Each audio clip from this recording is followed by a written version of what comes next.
Not guilty, yan ang hatol ng korte sa kaso ni Lorena. Laking gulat at matinding panghihinagpis ang naramdaman ni Lorena nang mabalitaan mula kay Atty. Marcelo ang nakakapangilabot na balita. Pinatay si Father Lester matapos lamang itong tumistigo pabor sa kanya. Parang gumuho ang mundo ni Lorena. Siya lang sana ang nagbigay sa kanya ng lakas ng loob at pag-asa. Ngunit ngayon, bigla itong kinitil ng kamay nang walang konsensyang pumatay.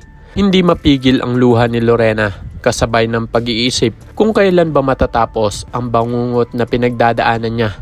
Samantala, mabilis din kumalat ang balita. Napanood ni na Wilfred, Dennis, Amber at Ronnie ang ulat sa telebisyon.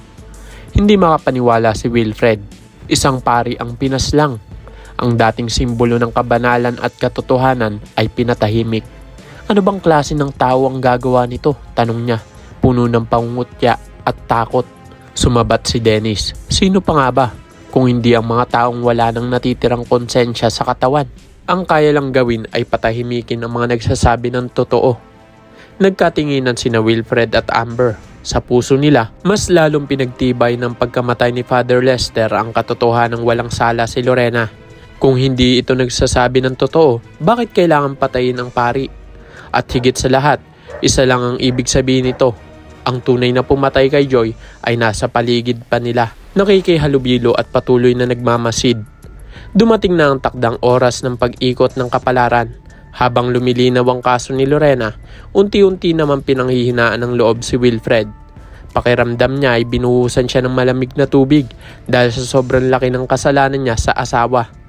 Naalala niya kung paano niya sinigawan si Lorena, kung paano niya pinaniwalaan ang mga sulsol ni Ronnie, at higit sa lahat, kung paano siya nagpadala sa galit imbis na sa pagmamahal. At ngayon, wala na ang kanilang anak. Kaya't nagdesisyon si Wilfred na dumalaw kay Lorena sa kulungan.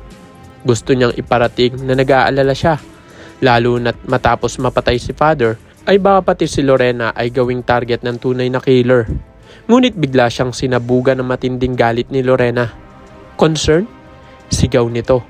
Puno ng hinanakit. Matapos mo akong ipamuka na ako ang pinakawalang kwentang tao sa mundo? Matapos mong hayaang mawala ang anak natin sa sinapupunan ko dahil sa stress at sakit na dulot mo? Ngayon, concern ka na? Tahimik lang si Wilfred. Wala siyang maisagot dahil alam niyang lahat ng sinasabi ni Lorena ay totoo. Lumipas ang ilang araw. Sa wakas, dumating na ang pinakahihintay na araw ng hatol. Sa loob ng korte, punong-puno ng kaba at tensyon. Habang binabasa ng tagapagsalita ng hukuman ang pasimula ng desisyon, todo dasal si Lorena. Halos madurog ang puso niya sa kaba, pero sabay nito'y may kasamang pag-asa.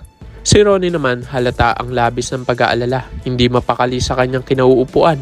Pawis na pawis dahil dama niya napapalapit na ang kinatatakutan niyang sandali. At dumating na nga ang hatol. Ang akusadong si Lorena ay not guilty. Biglang napaluha si Lorena, bumagsak ang luha ng kaligayahan. Sa wakas malaya na siya. Ang matagal niyang dasal, narinig na ng langit. Samantala, parang gumuho naman ang mundo ni Ronnie.